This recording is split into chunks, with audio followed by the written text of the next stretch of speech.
Hello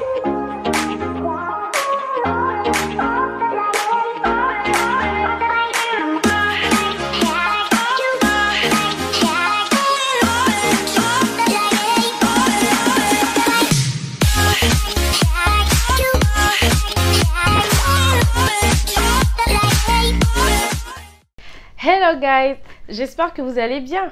Moi, je suis heureuse de vous retrouver pour ce nouveau numéro de notre émission Funofa. Tout comme moi, vous avez sûrement dû entendre au moins une fois quelque part que la crypto-monnaie serait la monnaie du futur et qu'elle permettrait de se faire un max de gains. Peut-être même qu'il y a parmi vous beaucoup qui sont devenus millionnaires avec les crypto-monnaies. Mais en vrai, que savons-nous de la crypto-monnaie? Pour ce nouveau numéro, je vous emmène dans le monde de la monnaie virtuelle. On va commencer par la base. Qu'est-ce que la crypto-monnaie? La crypto-monnaie est une monnaie 100% électronique. Elle est une monnaie numérique ou virtuelle, c'est selon. Une monnaie qui ne peut ni être sentie, ni être vue. La crypto-monnaie est utilisée pour crypter et cacher les codes afin de protéger l'argent. Si le Bitcoin est reconnu comme la première monnaie électronique et celle avec le prix le plus élevé, il faut noter qu'aujourd'hui, il en existe plus de 1500, à l'instar de Cardano, Ethereum et Dogecoin. Vous vous demandez sûrement ce qui a motivé la création d'une telle monnaie? Je vous dis tout.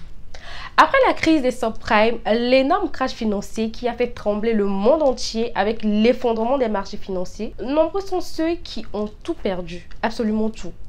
Ils n'avaient donc plus confiance aux banques et cherchaient le moyen le plus sûr de faire des transactions sans forcément passer par les banques. C'est ainsi que le 31 octobre 2008, un programmeur anonyme ou un groupe de programmeurs, parce que le doute existe toujours, sous le pseudonyme de Satoshi Nakamoto a publié le White Paper, un document de 9 pages qui contenait le lien expliquant le fonctionnement du Bitcoin à des passionnés d'informatique appelés les cypherpunks. Quel est le mode de fonctionnement des crypto-monnaies? Sachez que les crypto-monnaies fonctionnent grâce à une technologie appelée la blockchain, qui est une base de données transparente, sécurisée et sans organe central de contrôle.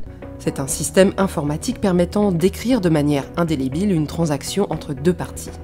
C'est un registre transparent que chacun peut consulter mais sans jamais pouvoir modifier les entrées précédentes. Ce registre est constitué de blocs qui contiennent des centaines de transactions. Ils s'ajoutent les uns aux autres, formant ainsi une chaîne, d'où le terme blockchain. Petite mise en garde. La blockchain consomme énormément d'électricité, ce qui peut être nocif pour la Terre et par ricochet nous.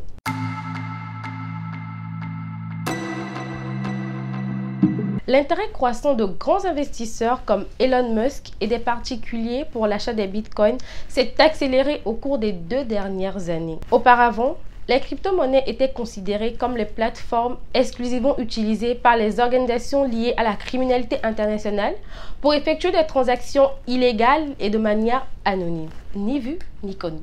Et avec le développement d'applications permettant d'acheter et de vendre des bitcoins en quelques minutes depuis le téléphone portable, il faut avouer qu'on fait des merveilles avec ce truc. L'adoption de la crypto-monnaie s'est intensifiée.